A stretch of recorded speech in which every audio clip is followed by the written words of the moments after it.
आप देखें निष्पक्ष दस्तक, मैं हूं राजू यादव। देश में छात्रों के साथ अन्याय हो रहा है।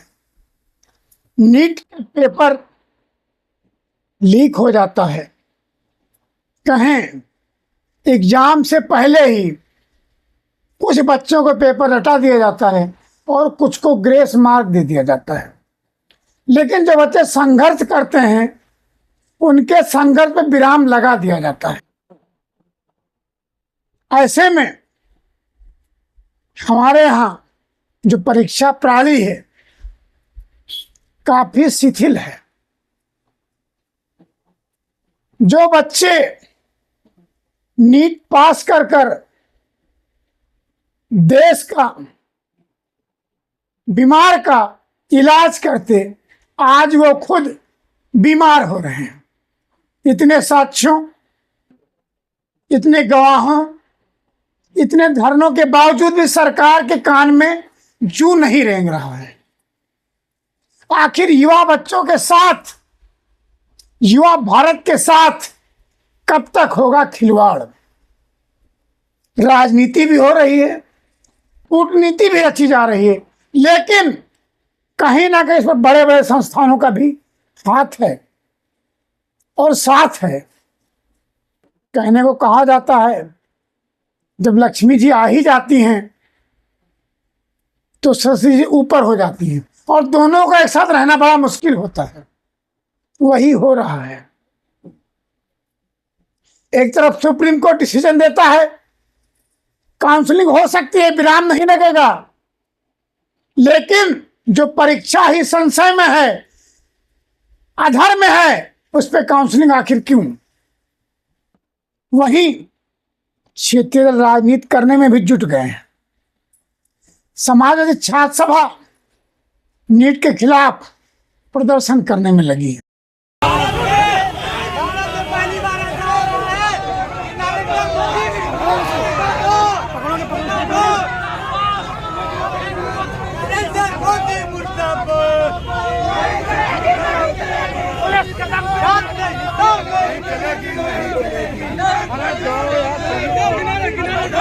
पुलिस को आगे करता है, पुलिस को आगे करता है। क्यों पड़े हो टक्कर में? कोई नहीं है टक्कर में।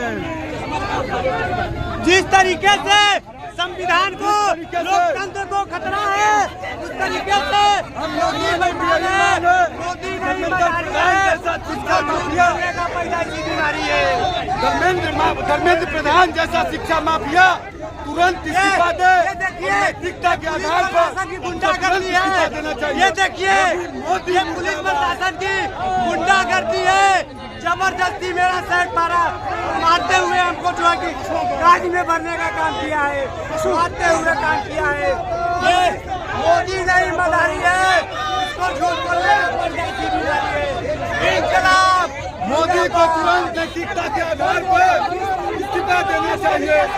नरेंद्र मोदी इस्तीफा दो।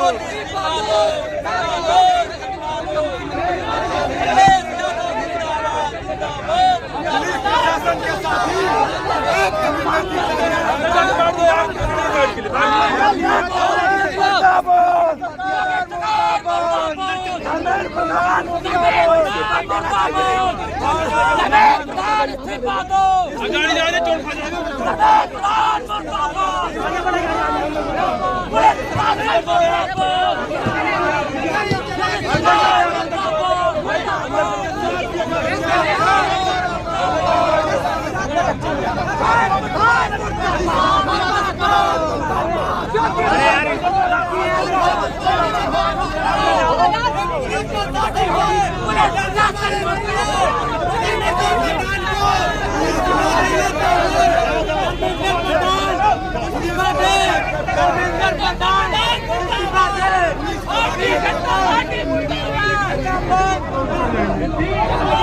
करने में लगी है।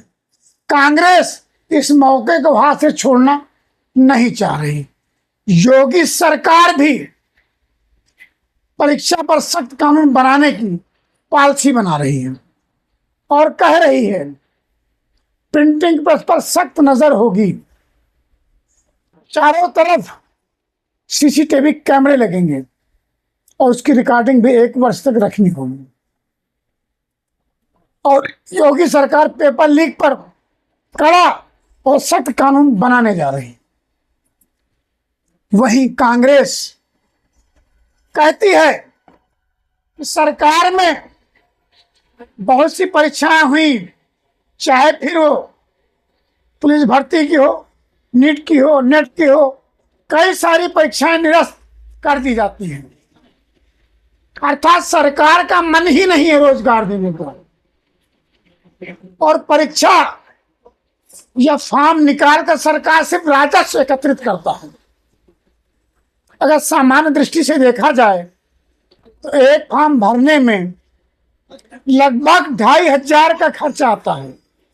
अगर उसे देखा जाए पेपर देने तक तो 5 से 7 हजार रुपये का खर्चा प्रति छात्र आता है। हम इसे 5000 ही मानते हैं। अगर 5000 में ही इतना स्थिति बनती है, आप कल्पना कीजिए पुलिस भर्ती में 60 लाख बच्चों ने पेपर दिया, 60 लाख इंटू 5000, इतना राजस्व आ जाता है, और वहीं वो परीक्षा निरस्त कर दी जाती है। उन छात्रों का क्या, उन छात्रों के पिता का क्या, जिन्होंने इतना इन्वेस्ट कर अपने बच्चों के भविष्य के लिए खर्चा किया। कहीं ना कहीं माँ बाप टूट जा रहे हैं, बच्चे के हौसले पस्त हो जा रहे हैं।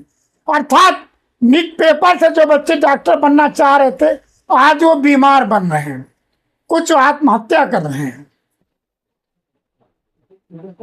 कई सारे चैनलों बड़े बड़े सबूत आए हैं, यहां तक कि इनकी एजेंसी वहां नहीं पहुंच पाई है। वहीं एबीपी न्यूज का पत्रकार साक्षात करने पहुंच चुका और टीवी पर लाइव दिखाया गया है। फिर भी अगर कोर्ट चाहे या इनकी एजेंसी चाहे उसका भी संज्ञान ले सकती हैं, लेकिन सब कान में तेल डालकर बैठे हैं। युवा भारत के छात्र, युवाओं के भविष्य से उनका कोई मतलब नहीं है। देश के प्रधानमंत्री परीक्षा पर चर्चा तो करते हैं, लेकिन परीक्षा के बाद जो परीक्षा होती है उस पर चर्चा करने का नाम नहीं लेते हैं। जब प्रधानमंत्री जी परीक्षा पर चर्चा करते हैं तो छात्रों का हौसला अफजाई होता है, उनका मनोबल बढ़ता है, एकाग्रचित होकर पढ़ने का ठानते हैं। लेकिन वही छात्र जब पास होकर आगे निकलते हैं और कोई कंपटीशन देते हैं, उसमें उन्हें समस्या होती है, तब उनको अपने अंदर हीन भावना आती है और समझ नहीं पाते कि हम करें तो क्या करें। आखिर युवा भारत, युवा नौजवान, युवा छात्र इतना संघर्ष करेगा और उसे कोई लाभ नहीं होगा तो टूट जाएगा। और जब छात्र टूटता है तो देश पर भी कहे टूटता है। इसलिए जब हम दम भरते हैं, भारत युवाओं का देश है और युवा अपंग होता नजर आएगा, उनकी परीक्षाएं निरस्त होती नजर आएंगी, तो युवा किस काम का रहेगा? उनकी एनर्जी का लाभ हम नहीं ले पाएंगे, कैसे होगा? वही चुनाव की जब बात आती है, सब सक्रिय हो जाते हैं, पक्ष हो या विपक्ष। उत्तर प्रदेश में अभी हाल में 10 विधायकों ने संसदीय का चुनाव जीत गए, उन्होंने अपनी विधायकी छोड़ दी है। वहां पर विगत 6 महीने में चुनाव होने हैं, उसके लिए सबने कमर कस ली है। लेकिन नेट की परीक्षा जो लीक हुई है उस पर सत्ता दल बोलने को तैयार नहीं है। धर्मेंद्र प्रधान जी के खिलाफ कहीं उनकी अर्थी निकाली जा रही है, कहीं पुतला फूंका जा रहा है, कहीं साक्ष्य आ रहे हैं, लेकिन कुछ फर्क नहीं पड़ रहा है। बस कुछ अधिकारियों पर कार्रवाई हो जाएगी, लोग शांत हो जाएंगे, पुनः पेपर होगा, मस्त हो जाएंगे, सब त्रस्त हो जाएंगे। यूपी के जो 10 सीटों पर चुनाव होना है उसमें एनडीए के पास 5 और इंडिया के पास 5 सीटें जीती हुई हैं।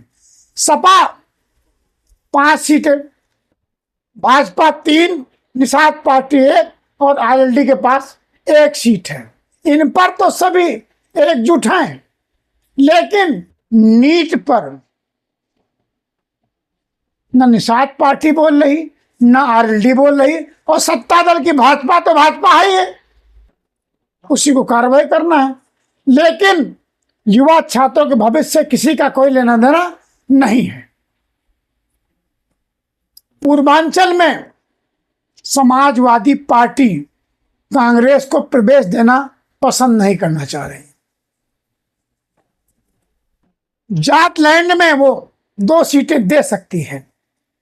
वही इतिहास रचने वाले अखिलेश यादव अब हरियाणा और महाराष्ट्र में भी अपनी पार्टी को स्थापित करना चाहते हैं। उनका कहना है समाजवादी पार्टी को अगर कांग्रेस हरियाणा और महाराष्ट्र में सीट देगी तभी वो उत्तर प्रदेश में गठबंधन में, इंडी गठबंधन में कांग्रेस सीट देगी, अन्यथा ये गठबंधन भी खटास में जा सकता है। यानी अपने लिए तो सब लड़ेंगे, लेकिन जब छात्र युवाओं की बात आएगी तो सब कान में तेल डाल लेंगे। सत्ता दल मस्त रहेगा, विपक्ष हंगामा करता रहेगा, और हंगामे की बलि छात्र चढ़ते रहेंगे। आखिर कब तक चढ़ते रहेंगे? इन्हें कब न्याय मिलेगा? इसलिए परीक्षा पर चर्चा करने वाले एग्जाम पर भी चर्चा कीजिए, नीट पर भी चर्चा कीजिए, नेट पर भी चर्चा कीजिए, और छात्रों के भविष्य पर भी चर्चा कीजिए। और विभागों में बहुत से पद रिक्त हैं, लेकिन उन्हें एक्सटेंशन पर या संविदा पर चलाए जा रहे हैं। ये भी कहीं ना कहीं छात्रों के भविष्य के साथ खिलवाड़ है। आखिर कब जागेगी सरकार? कब युवाओं को मिलेगा अधिकार? और बिना अधिकार कि देश सेवा, छात्र सेवा, संगठन सेवा, राष्ट्र सेवा, राज्य सेवा, समाज सेवा बड़ा मुश्किल हो जाता है। सरकार सिर्फ कर्तव्यों का मार्गदर्शन करती है कि आपका ये कर्तव्य है, आप कीजिए, लेकिन जब अधिकार की बारी आती है तो कानों में जू नहीं रेंगते हैं। इसलिए सरकार से अपील है, इस पर जल्द से जल्द निस्तारण करे और युवा छात्रों के भविष्य से खिलवाड़ ना करे। उन्हें उनकी मेहनत का फल जरूर दे और कार्रवाई उचित करे, जिससे कि दोबारा इस तरह की हिमाकत ना हो पाए। लेकिन पर्चा लीक होना आम बात सी हो गई है। इसलिए युवा भविष्य, युवा देश, युवा भारत, विश्व गुरु बनने वाला भारत अब इस पर ध्यान दे और गहनता से इस पर विचार कर कड़ी कार्रवाई करते हुए छात्रों के भविष्य के साथ खिलवाड़ ना करते हुए उन्हें सद्मार्ग का पथ प्रदर्शक बने, तभी भारत विश्व गुरु भी बन सकता है। अगर आपको मेरे विचार अच्छे लगे हों तो कमेंट्स कर अपने सुझाव जरूर दीजिएगा, जिससे मैं अपने स्वतंत्र विचार आपके सामने प्रस्तुत करने का साहस करता रहूं। धन्यवाद।